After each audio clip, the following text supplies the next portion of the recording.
Hello, my name is Colin and today, I'll walk you through a unique, creative journey where artificial intelligence meets personal space. Home is where we start and end each day, and for me, the bedroom is the most personal space in the entire house. It's a place of rest, comfort, and reflection. And yet, over time, I began to feel like my room didn't truly reflect the full range of emotions and aesthetics I love. Originally, my bedroom followed a clean minimalist style inspired by those in-style Instagram aesthetics, pale wood furniture, white walls, and a calm, uncluttered vibe. It worked well for focus and clarity, but deep down, I longed for more warmth, texture, and story. That's when I wondered, what if I could use AI to explore other possibilities for my space? Without buying anything new or lifting a single chair, could I reimagine my room with the help of generative design tools? In this project, I used AI not just as a visual tool, but as a co-designer helping me uncover new styles, feelings, and meanings I had never considered before. Artificial intelligence is no longer just for coding or science. It's now a powerful creative assistant. In the world of interior design, AI tools allow anyone, not just professional architects, to visualize entire rooms with new colors, textures, and styles. Generative AI models are trained on thousands of design photos. When you upload an image of your room, the AI draws from all that data to simulate how your space might look in different design languages. This is incredibly powerful because traditional interior design is expensive, time-consuming, and risky. You buy furniture, you paint walls, you hope it looks right. But with AI, you can test out a bohemian loft, a Japanese minimalist retreat, or even a Ghibli fantasy room without touching your real walls. In a way, AI is democratizing design. It puts creative power into the hands of everyday people like me. I don't need 3D modeling skills, expensive design software, or hours of trial and error. More importantly, it helps me feel what a space might become even before it exists. That emotional connection is what makes AI truly exciting in this field. For this project, I chose to use a tool called Interior Ray, a generative AI platform designed specifically for interior design simulations. The process is simple and intuitive. I took a photo of my room from a straight-on angle, uploaded it to the website, and selected different design themes. The results were surprisingly detailed. Interior Ray doesn't just change wall colors or place furniture, it reimagines the mood, lighting, and personality of the room. I selected 3 unique styles to explore. 1. A deep, textured Studio Ghibli-inspired look. 2. A soft, cozy aesthetic built around white, fluffy textures. 3. A modern minimalist, Japanese style that adds natural materials while preserving calmness. I'll show you each of them in the next section, along with how I felt when I saw the transformations. The first transformation I explored was a Studio Ghibli-inspired design. I've always loved the calming, earthy fantasy feel of Ghibli films, from My Neighbor Totoro to Spirited Away. The spaces in those movies feel alive, soulful, and timeless. When I uploaded my minimalist bedroom photo into Interior Ray and selected the Ghibli style theme, the result was astonishing. The pale wood headboard was transformed into a deep walnut shade, rich with grain and warmth. My plain white bedsheets became earthy brown linens, not too dark, but textured, as if hand-woven. The pillows matched with a soft linen cotton blend in muted clay tones. One of the most magical details was the chair. The minimalist chair I originally had was replaced with what looked like half a log, a dark wooden seat showing visible growth rings, like it had been carved straight from the forest. Around the room, subtle details enhanced the mood. Potted plants appeared with moss-covered bases and rustic containers. The lighting turned amber, not bright or clinical, but soft and warm,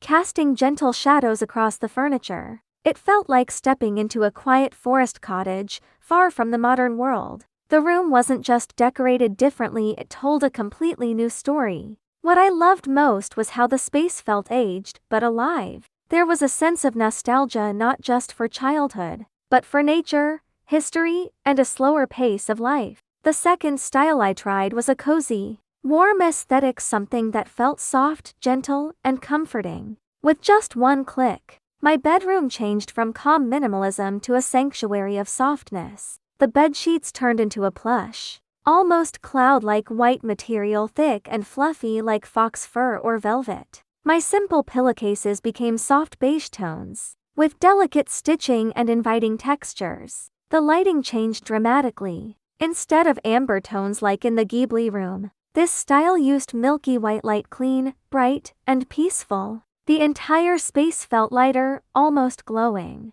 The chair also changed, now covered in soft white upholstery. It added to the theme of comfort. Curtains that were once plain or sheer were replaced by milk white. Drapes that flowed gently to the floor. Small accessories like candles, plush rugs, and warm wall colors made the space feel more personal.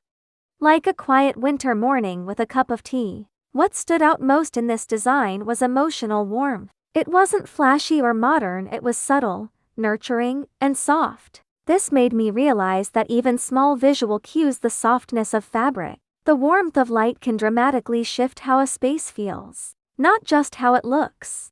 The third style I explored was a minimalist Japanese aesthetic, something that resonated with my original design, but added new depth and detail. The transformation was subtle but intentional. My plain bed sheets were replaced by linen textured covers in natural beige and off-white. Instead of removing furniture, the AI added just the right amount: low wooden shelves, small bamboo trays, and handcrafted pottery. The chair became one of my favorite pieces, made of woven bamboo, simple yet elegant. It looked fragile, but had a spiritual quality, the kind of object that invites silence and contemplation. The AI also introduced small Japanese-style elements: a tiny bonsai pot on the shelf, a ceramic teacup on the bedside table, a floor mat rolled in the corner. Lighting remained soft but cooler, daylight white rather than yellow, to preserve the neutral color tones. What I appreciated about this design was its balance between form and emptiness. It respected the space between objects, giving room for the eyes and the mind to rest. This design reminded me that simplicity is not about removing everything. It's about keeping only what matters. It felt meditative, timeless, and deeply calming. After exploring these three transformations, I began to reflect deeply on the true potential and current limitations of AI in interior design. On the positive side, AI offers incredible speed and accessibility. With just a photo and a few clicks, I was able to explore design styles I might never have imagined on my own. I didn't need to buy anything, move furniture, or use complex 3D software, yet the results felt inspiring and fresh. The AI helped me visualize how light, color, and materials can completely change the feeling of a room. More importantly, it helped me emotionally connect with each style and reflect on what kind of space best supports my mood, my habits, and my identity. However, it's also important to acknowledge the limitations. First, AI doesn't understand real-life scale and dimensions. Some designs look beautiful on screen, but in reality, the placement of furniture or lighting might not be physically possible. Second, the AI sometimes generated inconsistent details, like chairs floating slightly off the floor, or shadow angles that didn't match.